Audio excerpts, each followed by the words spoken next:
साथ ही जल्दी से वीडियो को एक बार लाइक कर देंगे और दोस्तों वीडियो को अपने मित्रों तक शेयर जरूर कर दें। ठीक है, स्टार्ट हो चुका है आज का ये सेशन। दोस्तों जिन भी साथियों ने सेल्फ स्टडी क्लासेस का ऐप डाउनलोड नहीं किया वो सेल्फ स्टडी क्लासेस का ऐप जरूर डाउनलोड कर लें। दोस्तों हिंदी साहित्य के इस कोर्स में आपके लिए बड़ा ऑफर है, मात्र 1000 में एडमिशन लेकर के आप अध्ययन कर सकते हैं, है ना, टीजीटी पीजीटी के निचोड़ कोर्स में। साथ ही मॉडल पेपर में अगर आपको अभ्यास करना है तो 350 में दोस्तों आप ये मॉडल पेपर में अभ्यास कर सकते हैं और 3000 प्रश्नों की टेस्ट सीरीज में आप 350 में दोस्तों आप कर सकते हैं। स्टार्ट हो चुका है आज का ये सेशन। सभी लोग एक बार वीडियो को लाइक कर दें और आज का आपका पहला प्रश्न है, विष्णुकांत शास्त्री की प्रसिद्ध गद्य कृति कौन सी है? गद्य काव्य कृति कौन सी है बताइए। विष्णुकांत शास्त्री की प्रसिद्ध गद्य कृति कौन सी मानी जाती है? सभी को कमेंट में लिखना है। उत्तर आपका क्या हो जाएगा यहां पर बताएं जल्दी से, सभी लोग बताएंगे दोस्तों। विष्णुकांत शास्त्री की प्रसिद्ध गद्य काव्य जो कृति है इसका नाम क्या है? पूजा, शुभ्रा, कुछ चंदन की कुछ कपूर की, या फिर दोपहिया के फूल। और विष्णुकांत शास्त्री का अपन ने यहां तक पढ़ लिया था, कुछ चंदन की कुछ कपूर की, यानी आपका जो सी नंबर है वो बिल्कुल सही हो जाएगा। यहां पर आते हैं, कौन सा उपन्यास राहुल सांकृत्यायन का नहीं है? कौन सा उपन्यास नहीं है राहुल सांकृत्यायन का? सिंह सेनापति, जय योद्धे, देवोवास, या फिर दोस्तों व्यतीत। कल अपन ने पढ़ा था इस क्वेश्चन को भी। कौन सा उपन्यास राहुल सांकृत्यायन का नहीं है ये बताना है और आपका सीधा उत्तर जाएगा दोस्तों। क्या जाएगा? जल्दी से आपको आंसर बताना है। आंसर आपका क्या हो जाएगा यहां पर? तो उपन्यास राहुल सांकृत्यायन का नहीं है। कौन सा नहीं है? उत्तर आपने बिल्कुल सही बताया, व्यतीत, यानी 4 नंबर। ठीक है, वेरी गुड। यहां पर बताना है दोस्तों कौन सा उपन्यास सहयोगी उपन्यास है? सहयोगी उपन्यास कौन सा है? प्रश्न क्रमांक 492 में आपको उत्तर चयन करना है। सहयोगी उपन्यास कौन सा माना जाता है? सहयोगी उपन्यास कौन सा है इसका उत्तर आपको बताना है और बिल्कुल सही आंसर हो जाएगा दोस्तों। क्या हो जाएगा? 1 इंच मुस्कान, यानी 3 नंबर। कई बार अपन ने पढ़ा है, मन्नू भंडारी और राजेंद्र यादव का ये दोस्तों सहयोगी उपन्यास माना जाता है। जैनेन्द्र कुमार द्वारा रचित कहानी नहीं है। जैनेन्द्र कुमार द्वारा रचित कहानी कौन सी नहीं है? फांसी, नीलम देश की राजकन्या, पाजेब, पाजेब है ये पाजेब, ठीक है, पाजेब, या फिर अमर बल्लेरी। जैनेन्द्र कुमार जी की कहानी कौन सी नहीं है इसका उत्तर आपको बताना है। राइट आंसर आपका क्या हो जाएगा? फांसी है, नीलम देश की राजकन्या, पाजेब भी है, कौन सी नहीं है? अमर बल्लेरी नहीं है, यानी कि आपका 4 नंबर बिल्कुल सही है। डी नंबर आपका राइट आंसर हो जाएगा। कौन सा कहानीकार ग्रामीण चेतना का नहीं है? कौन सा कहानीकार ग्रामीण चेतना का नहीं है? मार्कंडे, विवेकी राय, शिव प्रसाद सिंह, या फिर निर्मल वर्मा। कौन सा कहानीकार ग्रामीण चेतना का नहीं है? सभी लोग बताएंगे। ग्रामीण चेतना का कहानीकार कौन सा नहीं है? इतना अच्छा क्वेश्चन है दोस्तों और सभी लोगों को बताना है। और सभी लोगों ने बताया है कि सर ग्रामीण चेतना का कहानीकार नहीं है पूछा है, तब आपका बिल्कुल सही आंसर है दोस्तों। कौन नहीं है ग्रामीण चेतना के? उत्तर हो जाएगा निर्मल वर्मा, यानी डी नंबर आपका सही है। 4 नंबर आपका बिल्कुल सही हो जाता है। ठीक है, डी नंबर आपका राइट आंसर हो जाता है। भोला राम का जीव व्यंग्य के लेखक कौन है? भोला राम का जीव व्यंग्य के लेखक कौन माने जाते हैं? हरिशंकर परसाई, ज्ञान वाजपेयी, राम गोपाल, या फिर श्रीलाल शुक्ल। प्रश्न क्रमांक 495 का आंसर आपको बताना है। भोला राम का जीव व्यंग्य के लेखक कौन माने जाते हैं? भोला राम का जीव व्यंग्य के लेखक कौन माने जाते हैं? उत्तर आपका क्या हो जाएगा? भोला राम का जीव व्यंग्य के रचनाकार कौन है? व्यंग्य के लेखक कौन है? और आपका राइट आंसर हो जाएगा दोस्तों, क्या हो जाएगा? हरिशंकर परसाई। 1 नंबर आपका सही है, ये ए नंबर राइट हो जाएगा। मनोविश्लेषण प्रधान कथाकार कौन नहीं है? नहीं है बताना दोस्तों। मनोविश्लेषण प्रधान कथाकार कौन नहीं माने जाते? अच्छा प्रश्न है, सभी लोग बताएंगे मनोविश्लेषण प्रधान कथाकार कौन नहीं माने जाते। इसका उत्तर आपको बताना है। जल्दी से बताएं, सभी लोगों को आंसर बताना है। मनोविश्लेषण प्रधान दोस्तों कथाकार कौन नहीं है? और उत्तर चला जाता है सुदर्शन, यानी सी नंबर आपका सही है। मनोविश्लेषण प्रधान कथाकार नहीं है दोस्तों सुदर्शन जी। ठीक है, वेरी गुड। हिंदी में दलित साहित्य की पहली आत्मकथा दोस्तों किसने लिखी है?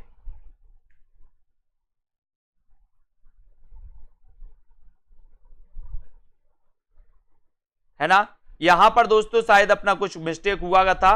ये दलित साहित्य की पहली आत्मकथा लिखी है दोस्तों किसने? मोहनदास नेमिसराय ने लिखी है, इन्होंने लिखी है दोस्तों, है ना। ये 2 नंबर आपका सही हो जाएगा। पिछले वीडियो में शायद अपना ये गड़बड़ हो गया था। ये 2 नंबर आपका मोहनदास नेमिसराय की है दोस्तों, है ना। बी नंबर आपका बिल्कुल सही है, मोहनदास नेमिसराय। ठीक है, इसको बी नंबर कर लेना, ये बी सुधार लेना, ए ही सही है, मोहनदास नेमिसराय ही सही है। ठीक है, बी नंबर आपका सही है, इसको सुधार लेना, मोहनदास नेमिसराय। ठीक है, इसको सुधार लेना, 2 नंबर आपका सही हो जाएगा यहां पर। अगला देखते हैं, अथातो घुमक्कड़ जिज्ञासा किस विधा से संबंधित रचना है? अथातो घुमक्कड़ जिज्ञासा, हाँ बिल्कुल, अपने अपने पिंजरे है दोस्तों, वेरी गुड। तो ये अथातो घुमक्कड़ जिज्ञासा किस विधा से संबंधित है? अथातो घुमक्कड़ जिज्ञासा, और ये आपका राइट आंसर हो जाएगा कौन सा? हाँ, बी कर लेना, अपने अपने पिंजरे सही है ना। ये यात्रा वृत्त है दोस्तों, क्या है? यात्रा वृत्त है। घुमक्कड़ था तो घुमक्कड़ जिज्ञासा, 3 नंबर आपका सही, यात्रा वृत्त आपका सही होगा, सी नंबर आपका सही हो जाएगा। अगले क्वेश्चन की ओर बढ़ेंगे। त्रस्कृत किसकी आत्मकथा है? त्रस्कृत आत्मकथा के लेखक कौन है?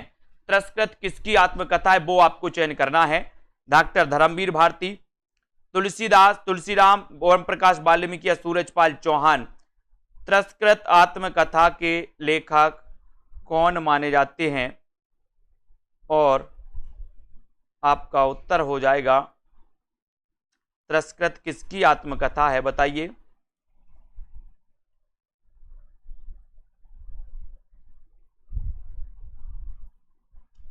सूरजपाल चौहान, यानी 4 नंबर। ठीक है, 4 नंबर आपका राइट है। हिंदी में रेखा चित्र के प्रथम रचयिता दोस्तों पंडित पदम सिंह शर्मा की कृति कौन सी है दोस्तों? बताइए। रेखा चित्र संग्रह माना जाता है ये दोस्तों, रेखा चित्र संग्रह कौन सा माना जाता है? रेखा चित्र संग्रह पदम सिंह शर्मा का प्रथम रेखा चित्र संग्रह है दोस्तों ये, और ये माने जाते हैं पदम सिंह शर्मा का कौन सा? पदम पराग। 1 नंबर आपने जो बताया वो बिल्कुल राइट आंसर है, बहुत बढ़िया आंसर। अगले क्वेश्चन की ओर हम बढ़ेंगे। मैत्री शरण गुप्त की वह रचना जिसने देश में राष्ट्र प्रेम की धूम मचा दी थी? मैत्री शरण गुप्त की वह रचना जिसने देश में राष्ट्र प्रेम की धूम मचा दी थी, वह रचना कौन सी है? साकेत, यशोधरा, भारत भारती या फिर जय भारत? मैत्री शरण गुप्त की वह रचना जिसने देश में राष्ट्र प्रेम की धूम मचा दी थी, वह रचना दोस्तों कौन सी है? उत्तर है आपकी भारत भारती है ना। सी नंबर आपका सही है, सी नंबर सही हो जाएगा। कविता कलाप किसकी रचना है? कविता कलाप के रचनाकार कौन है ये आपको बताना है। कविता कलाप के रचनाकार कौन है? महावीर प्रसाद द्विवेदी, श्रीधर पाठक, भारतेंदु या फिर हरिऔध? कविता कलाप के रचनाकार कौन माने जाते हैं? कविता कलाप ये किसकी रचना है? और अच्छा क्वेश्चन है दोस्तों, कविता कलाप के रचनाकार कौन है?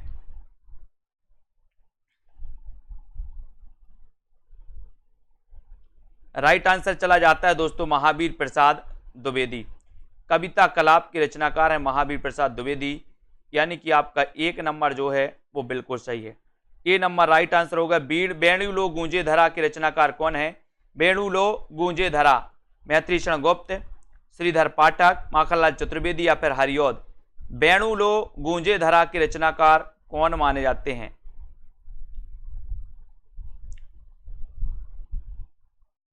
बेणु लो गूंजे धरा के रचनाकार कौन माने जाते हैं? इसका आंसर आपको बताना है।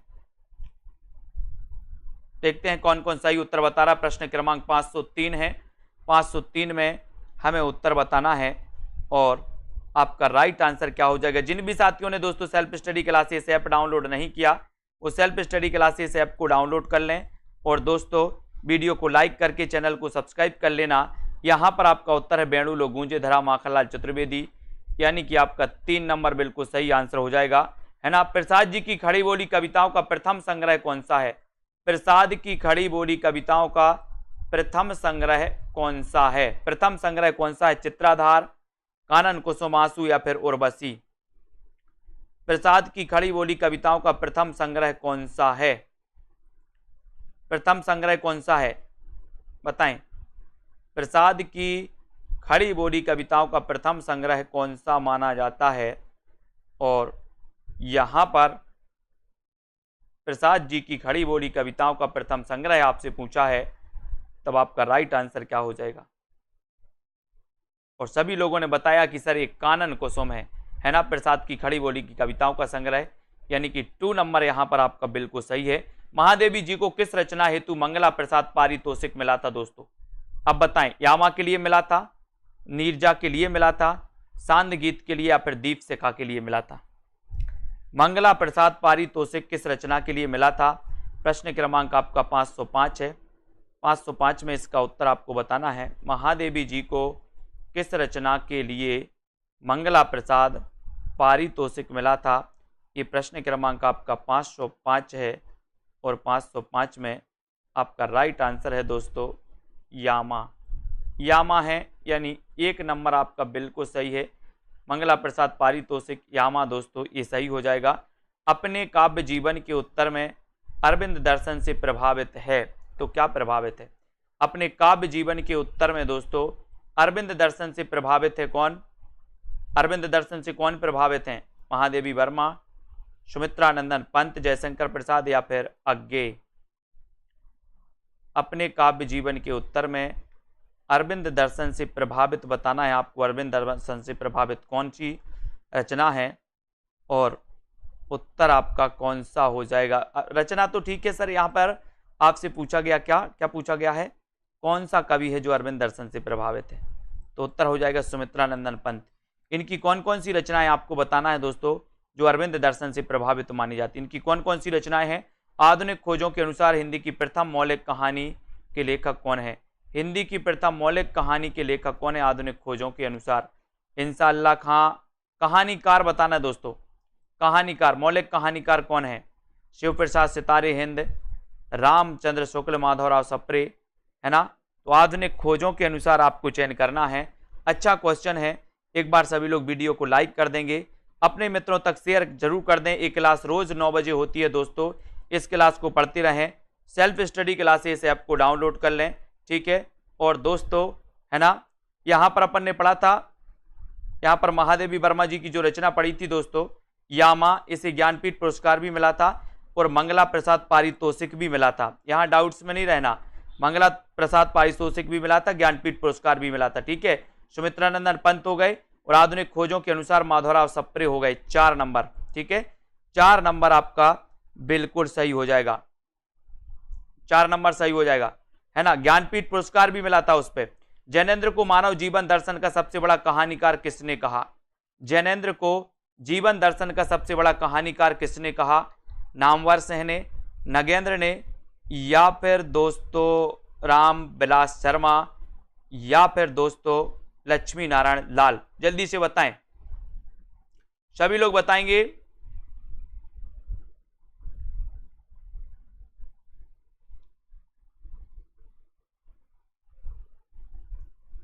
यहां पर जैनेन्द्र को मानव जीवन दर्शन का सबसे बड़ा कहानीकार कहा है, तो किसने कहा है?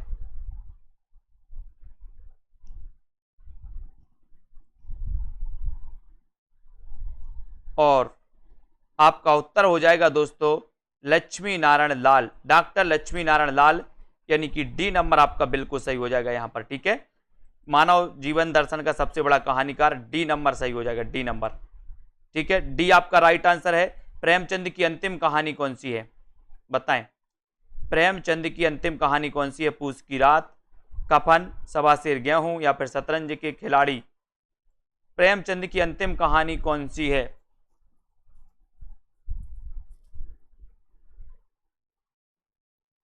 प्रेमचंद की अंतिम कहानी कौन सी है? और सीधा उत्तर जाता है दोस्तों कफन, है ना। कफन यानी 2 नंबर आपका बिल्कुल सही है। यहां पर 2 नंबर कफन आपका सही हो जाएगा। यहां पर आते हैं दोस्तों, वर्ग संघर्ष के आधार पर सामाजिक और आर्थिक स्थितियों का चित्रण करने वाली कहानी कौन सी है?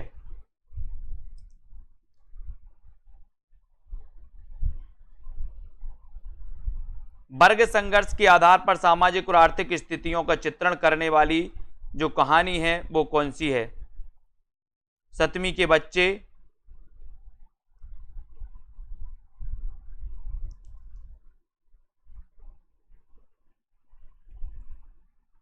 वर्ग संघर्ष के आधार पर सामाजिक और आर्थिक, है ना। यहां पर आपका राइट आंसर है 7वीं के बच्चे, ठीक है, इसको याद रख लेना है।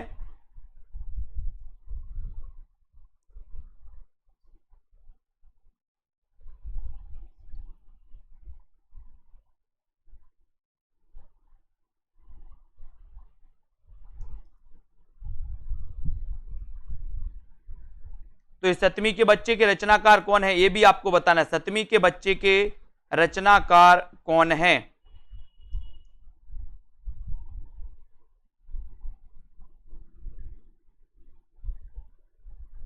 सतवीं के बच्चे भी आपको बताना है। अगला क्वेश्चन है दोस्तों, जैनेन्द्र का साहित्य अकादमी द्वारा पुरस्कृत दोस्तों उपन्यास कौन सा है?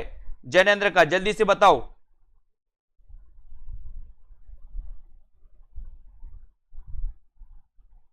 जैनेन्द्र का साहित्य अकादमी द्वारा पुरस्कृत बताना है।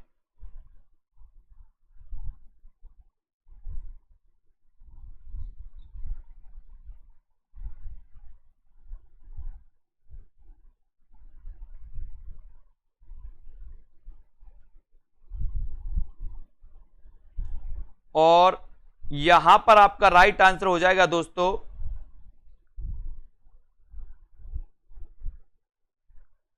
यहां पर राइट आंसर होगा मुक्ति बोध, यानी 2 नंबर आपका बिल्कुल सही है। 2 नंबर आपका राइट आंसर हो जाएगा यहां पर।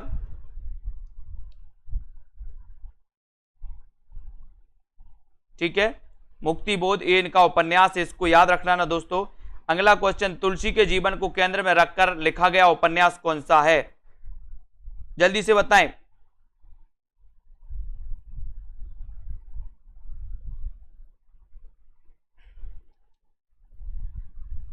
तुलसी के जीवन को केंद्र में रखकर लिखा गया उपन्यास कौन सा है?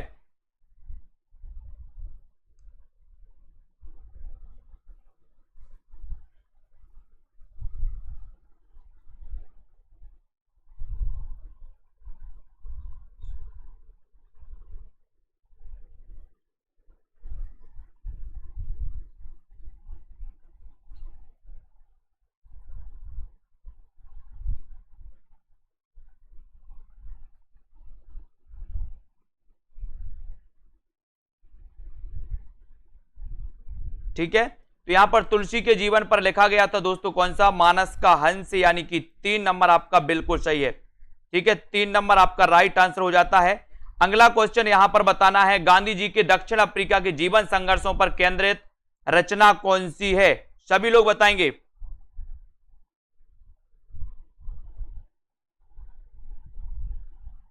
गांधी जी के दक्षिण अफ्रीका जीवन पर संघर्षों पर केंद्रित जो रचना है दोस्तों वो कौन सी है? सभी लोग बताएं।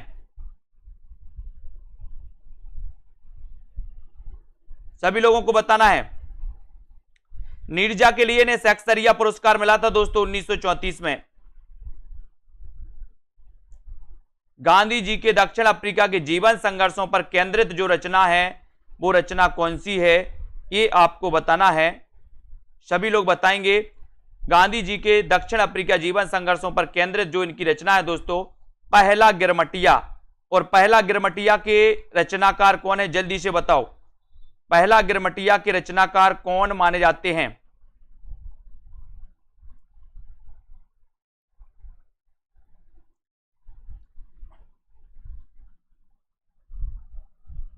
तो ये पहला गिरमिटिया आपका राइट आंसर है। हिंदी की रस रीति परंपरा का प्रस्थान ग्रंथ कौन सा है? रस रीति परंपरा बताना है। रस रीति परंपरा का प्रस्थान ग्रंथ बताओ कौन सा है दोस्तों?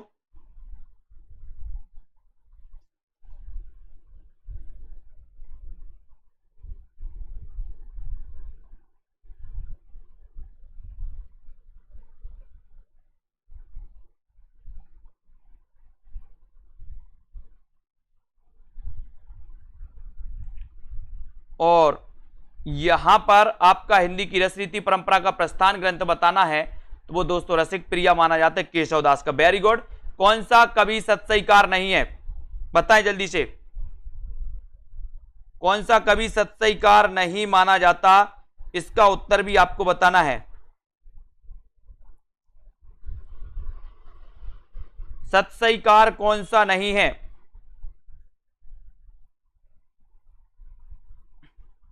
और कौन सा कवि सत्सईकार नहीं है, ये आपसे पूछा गया है। और आपका यहां पर सही उत्तर क्या हो जाएगा?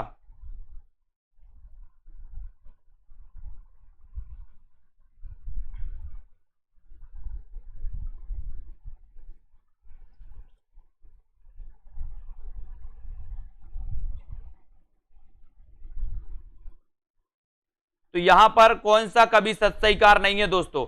आपका राइट आंसर है वियोगी हरि, यानी डी नंबर आपका बिल्कुल सही है। डी नंबर आपका सही है, ये आपका बिल्कुल सही आंसर हो जाएगा। ठीक है, very good. D number Viyogi Hari है ना। अगला क्वेश्चन है भूली कहत नव रस सुख, है ना, सुकवि सकल मूल श्रृंगार। ये दोस्तों उक्ति किसकी है? भूली कहत नव रस सुकवि सकल मूल श्रृंगार, ये उक्ति किसकी है? उक्ति बताना, ये उक्ति किसकी है?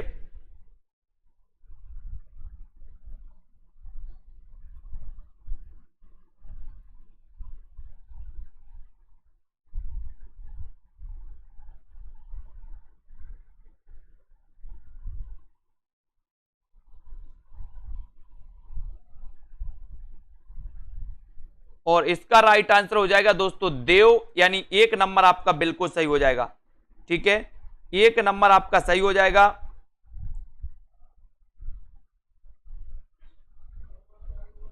और देव आपका बिल्कुल सही है, वेरी गुड आंसर। इनमें से कौन सा निबंध अध्यापक पूर्णसिंह का नहीं है? अध्यापक पूर्णसिंह का नहीं है, कौन सा नहीं है?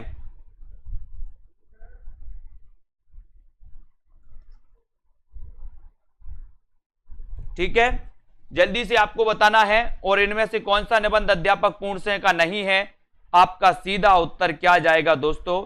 आपका उत्तर जाएगा सत्सईकार नहीं है। वही पूछा ना, सत्सईकार नहीं है ना। और यहां पर अध्यापक पूर्णसिंह का नहीं है, तो आचरण की सभ्यता है, मजदूरी और प्रेम है ना, गेहूं और गुलाब है, कन्यादान। कौन सा नहीं है पूछा यहां पर? तो नहीं में आपका बिल्कुल सही आंसर है गेहूं और गुलाब, यानी 3 नंबर आपका बिल्कुल सही है। 3 नंबर आपका पूरा सही है। देवदत्त इनका पूरा नाम था दोस्तों। दृश्य तत्व साहित्य की किस विधा का अनिवार्य वैशिष्ट माना जाता है? दृश्य तत्व, दृश्य तत्व बताइए। 571 में बताना है।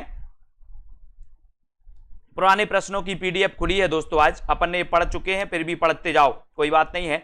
दृश्य तत्व साहित्य की किस विधा का अनिवार्य वैशिष्ट माना जाता है? कहानी का, उपन्यास का, कविता या फिर नाटक का? दृश्य तत्व साहित्य की किस विधा का अनिवार्य वैशिष्ट है? उत्तर है नाटक का। नाटक, यानी आपका डी नंबर बिल्कुल सही है, नाटक का है दोस्तों। ठीक है, very good answer. Mister Abhimanyu नाटक के रचनाकार कौन है? मिस्टर अभिमन्यु नाटक के रचनाकार कौन है? लक्ष्मी नारायण लाल, लक्ष्मी नारायण मिश्र, सुरेंद्र वर्मा या फिर रमेश बख्शी? मिस्टर अभिमन्यु नाटक के रचनाकार कौन है? इसका उत्तर आपको लगाना है।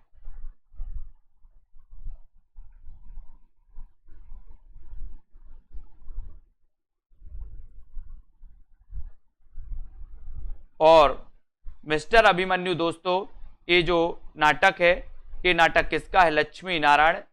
लक्ष्मी नारायण दोस्तों किसका है? जल्दी से बताइए। लक्ष्मी नारायण लाल का। लक्ष्मी नारायण लाल का है। 1 नंबर आपका बिल्कुल सही है। ये नंबर जिन्होंने बताया उनका आंसर बिल्कुल सही है। बंकिम चंद्र का प्रसिद्ध हिंदी उपन्यास कौन सा है? बंकिम चंद्र का प्रसिद्ध हिंदी उपन्यास कौन सा है, ये आपको बताना है। दौड़, बीनू सा सपना, है ना, कतरा द बतरा, या फिर आनंद मठ। बंकिम चंद्र का प्रसिद्ध हिंदी उपन्यास कौन सा है, बंकिम चंद्र का बताना है। जितेंद्र जी, ये साफ नहीं दिख रहा क्या आपको, ये पढ़ो भैया, ये जो लिखा है।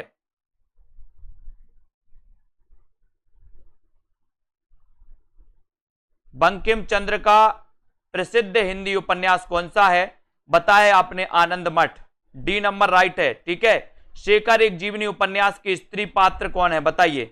स्त्री पात्र, शेखर एक जीवनी उपन्यास के स्त्री पात्र कौन है, रेखा गौरा, अमला रंजना, सैलमा योके, शशि सरस्वती। और बहुत अच्छा क्वेश्चन है ना, कौन सा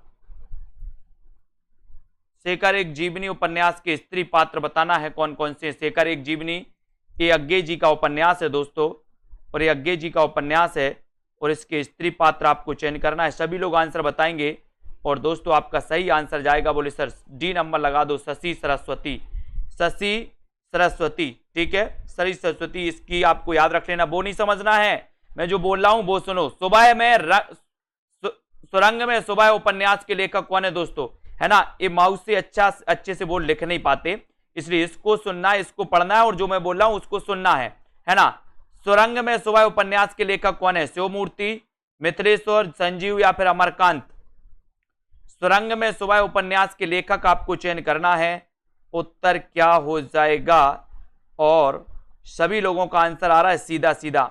लाइक जरूर कर लेना सभी को, जिन भी साथियों को ऐप डाउनलोड नहीं किया वो ऐप को जरूर डाउनलोड कर लेना, और उत्तर आपका राइट आंसर हो जाएगा। सुरंग में सुबह उपन्यास के रचनाकार हैं दोस्तों कौन, मिथिलेश्वर, यानी कि आपका जो 2 नंबर है, 2 नंबर, ये आपका बिल्कुल सही है, 2 नंबर आपका राइट आंसर हो जाता है। बी नंबर सही है, भीतर भीतर सब रस चूसे, हंस हंस के तन मन धन मुंह से। पंक्ति किस कवि की है, पंक्ति किस कवि, प्रताप नारायण मिश्र की, बाल कृष्ण भट्ट की, ठाकुर, या फिर भारतेंदु हरिश्चंद्र की। भीतर भीतर सब रस चूसे, हंस हंस के तन मन धन मुंह से। पंक्ति किस कवि की है, ये आपको बताना है, उत्तर आपका क्या हो जाएगा।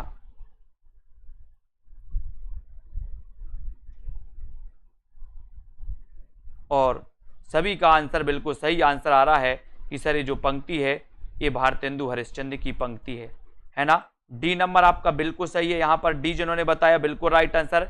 हिंदी साहित्य के इतिहासकार 1850 ईस्वी से 1900 ईस्वी को किस नाम से अभिहित करते हैं, 1850 से 19, अच्छा क्वेश्चन है, 1850 से 19 सरल क्वेश्चन है। अब तो आप लोगों को सरल लगने लगा होगा।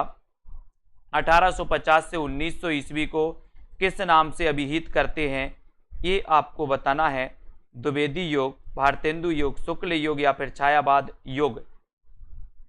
और ये 523 का उत्तर बताना है दोस्तों, और 523 में आपका भारतेंदु योग बिल्कुल सही है, 2 नंबर आपका सही, 1850 से 1900। आदिकाल और भक्तिकाल के बीच एक स्वर्णिम कड़ी दोस्तों किसे माना जाता है, आदिकाल और भक्तिकाल के बीच की एक स्वर्णिम कड़ी किसे माना जाता है, आदिकाल और भक्तिकाल के बीच की।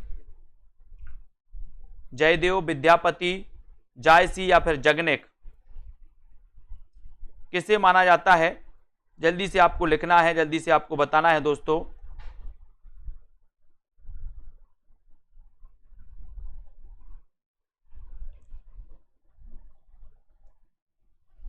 और आदिकाल और भक्तिकाल के बीच एक स्वर्णिम कड़ी माना जाता है किसे, विद्यापति को, यानी आपका उत्तर बी नंबर बिल्कुल सही है।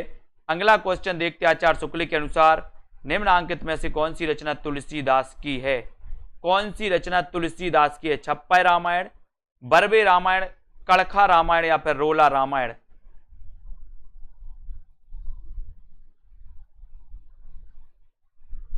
कौन सी रचना तुलसीदास की है ये बताना है आपको।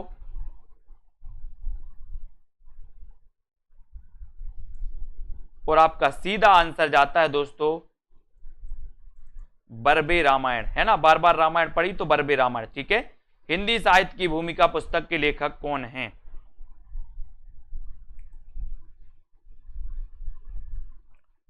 हिंदी साहित्य की भूमिका पुस्तक के लेखक कौन है? रामचंद्र शुक्ल, राम कुमार वर्मा, विश्वनाथ प्रसाद मिश्र, हजारी प्रसाद द्विवेदी। हिंदी साहित्य की भूमिका पुस्तक के लेखक कौन है?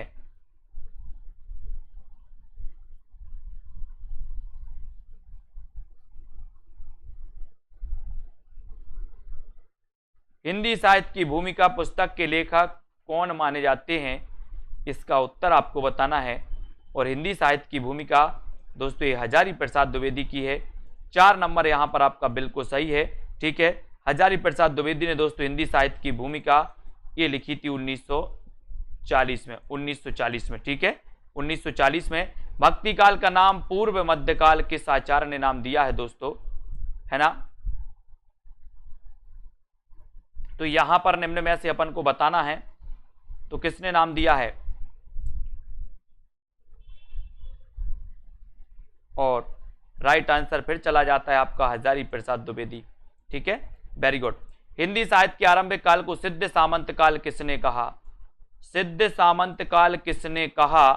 सिद्ध सामंत काल किसने कहा, ये आपको बताना है। सिद्ध सामंत काल किसने कहा है और आपका उत्तर क्या है इसमें?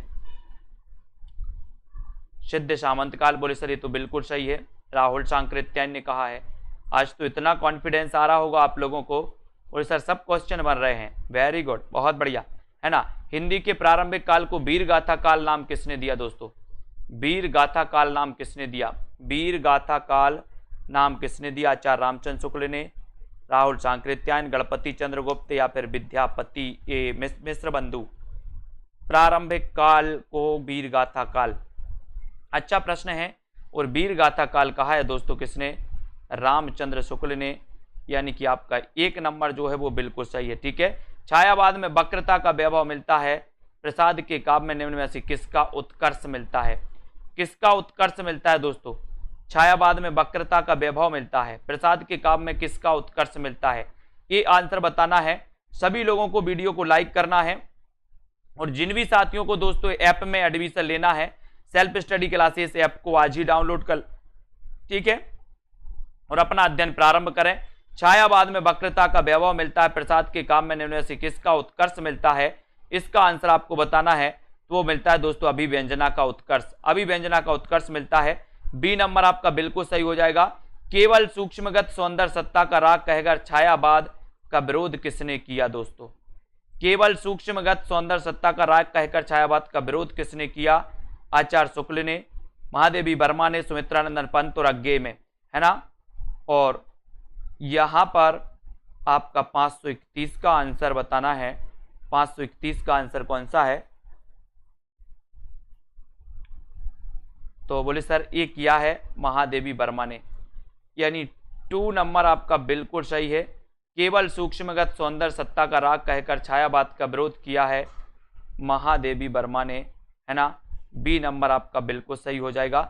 नेक्स्ट है जयशंकर प्रसाद की किस कृति को पहले ब्रज भाषा में तथा फिर बाद में खड़ी बोली में रूपांतरित किया गया? बताएं, बाद में खड़ी बोली में रूपांतरित किया गया था दोस्तों प्रसाद की, वह रचना कौन सी है, वह कृति कौन सी है? वह कृति आपको बताना है, प्रसाद की वह कृति कौन सी है जो पहले ब्रज भाषा में तथा बाद में खड़ी बोली में रूपांतरित कर दिया गया? और आंसर हो जाएगा आपका प्रेम पथिक, यानी 1 नंबर आपका बिल्कुल सही हो जाएगा।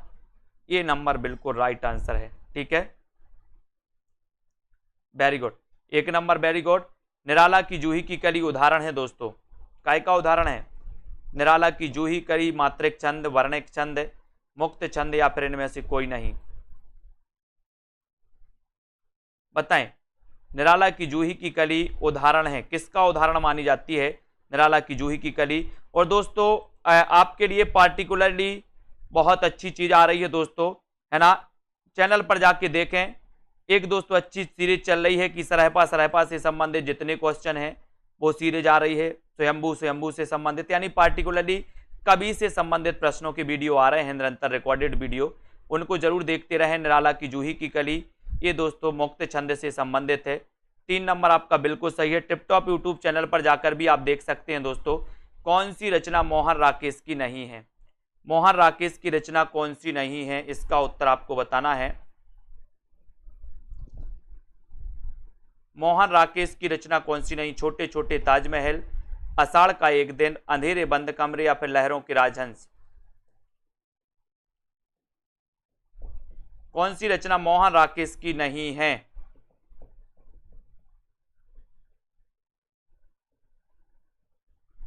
और ये आपका उत्तर हो जाएगा मोहन राकेश की नहीं है तो छोटे छोटे ताजमहल। बाकी तो दोस्तों ये तीन हैं, छोटे छोटे ताजमहल नहीं हैं। एक नंबर आपका यहाँ पर बिल्कुल सही हो जाएगा। आषाढ़ का एक दिन, अंधेरे बंद कमरे और लहरों के राजहंस, ये सभी हैं। एक नंबर आपका सही है। कौन सा उपन्यासकार? एक आंचलिक उपन्यासकार है दोस्तों। आंचलिक उपन्यासकार के बारे में बताना है और आपको पता भी है कि आंचलिक उपन्यासकार कौन है। हिंदी का प्रथम आंचलिक उपन्यास कौन सा माना जाता है, ये भी सभी लोगों को पता है। यशपाल, जैनेन्द्र कुमार, राही, मासूम रजा या फिर अज्ञे? कौन सा उपन्यासकार एक आंचलिक उपन्यासकार है, ये आपको बताना है। सभी लोग बताएं। और आंचलिक उपन्यासकार की बात करें दोस्तों तो वो कौन है? कौन है? राही मासूम रजा, है ना। ये आपका 3 नंबर बिल्कुल सही हो जाएगा। राही मासूम रजा 3 नंबर, सी नंबर आपका बिल्कुल सही है। Very good, very good answer. Next है, देश विभाजन को लेकर लिखा गया उपन्यास कौन सा है? देश विभाजन को लेकर लिखा गया जो उपन्यास है वो उपन्यास कौन सा है? अमृत और विष, झूठा सच, अपने अपने अजनबी या फिर अंतराल? देश विभाजन को लेकर लिखा गया उपन्यास कौन सा है? और उत्तर हो जाएगा यहाँ पर कि सर ये उपन्यास है कौन सा? झूठा सच। और ये उपन्यास है दोस्तों किसका? यशपाल का। यशपाल का है। 9:45 पर भी एक आएगी दोस्तों आपकी क्लास, है ना। कवि की आएगी, पार्टिकुलरली एक कवि से संबंधित कितने क्वेश्चन पूछे जाते हैं, उनका जन्म, उनका परिचय पूरा आएगी। 9:45 पे आप लोग देख लेना। आज की क्लास के लिए दोस्तों इतना ही। सभी साथी जितने भी हमारे साथी हैं, है ना, किसी को कोई क्वेश्चन में डाउट्स हो तो वो जल्दी से बताएं। और जिनमें दोस्तों आपको 1000 प्रश्नों की, जिनको भी 3000 प्रश्नों की टेस्ट सीरीज लेनी है, वो 350 में अपना अभ्यास करने के लिए दोस्तों 350 में इस प्रैक्टिस सेट में भाग ले सकते हैं, है ना। मॉडल पेपर में जिनको भी अध्ययन करना है दोस्तों, मॉडल पेपर लगा के देखना है कि एग्जाम में कैसा पूछा जाएगा, पैटर्न क्या रहेगा टीजीटी का, तो 350 के मॉडल पेपर में एडमिशन ले सकते हो, ठीक है। और अगर आपको निचोड़ क्लास में एडमिशन लेना है दोस्तों कि आप एग्जाम के टाइम में अंतिम समय में क्या क्या पढ़ लें, ऐसा दोस्तों जो कोर्स है आपको 1000 का ऑफर है, अभी आप इसमें एडमिशन ले सकते हैं। अगर इसके बाद भी दोस्तों अगर आप जूनियर टेट की तैयारी कर रहे हैं या फिर दोस्तों और भी अन्य एग्जाम की तैयारी कर रहे हैं जिनमें आपका साहित्य है, तो यही कोर्स आपके लिए बहुत उपलब्ध सही रहेगा। अलग से कोई कोर्स लेने की जरूरत भी नहीं पड़ेगी आपको, ठीक है। तो जितने भी हमारे साथी हैं, जो साहित्य वाले साथी हैं, सभी साथी हैं, है ना, और जो ओवर कॉन्फिडेंस में है, एक बार आप लोग दोस्तों मंगला प्रसाद जो पारितोषिक पुरस्कार है इसकी लिस्ट निकाल लीजिए। इसकी लिस्ट निकालिए, इसकी लिस्ट देखिए कि सर मंगला प्रसाद पारितोषिक किस किस को मिला है ना। बहुत सारे लोग ओवर कॉन्फिडेंस में जी रहे हैं। मैं उनसे यही कहना चाहता हूं कि ओवर कॉन्फिडेंस में नहीं जीना है, ओवर कॉन्फिडेंस में पेपर देने नहीं जाना है ना। तो आप अभी नेट पे जाइए, विकिपीडिया पर जाइए दोस्तों, उसमें लिस्ट निकालिए मंगला प्रसाद पारितोषिक किस किस रचना को मिला है, वो आप सर्च करिए, है ना। उसमें आपको चेक करने को मिल जाएगा, फिर मुझे बता देना कि सर किस रचना को मिला है, ठीक है। बहुत बढ़िया, है ना।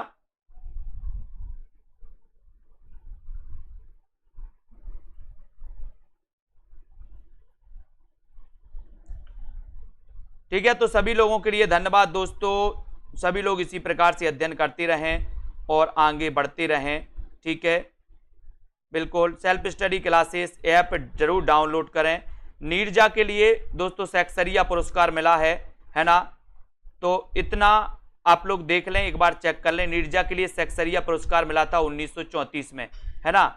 और ठीक है, बहुत बढ़िया, धन्यवाद सभी को। इसी प्रकार से अध्ययन करते रहें और दोस्तों बढ़ते रहें आगे, ठीक है। बिल्कुल, बुक में गलत हो सकता है, बुक में गलत हो सकता है दोस्तों। एक बार उनकी पूरी वो देख लें, मंगला प्रसाद पारितोषिक किस किस रचना को मिला है ना, वो चेक कर लें, है ना। जिनको नहीं लगता है तो वो अच्छा है।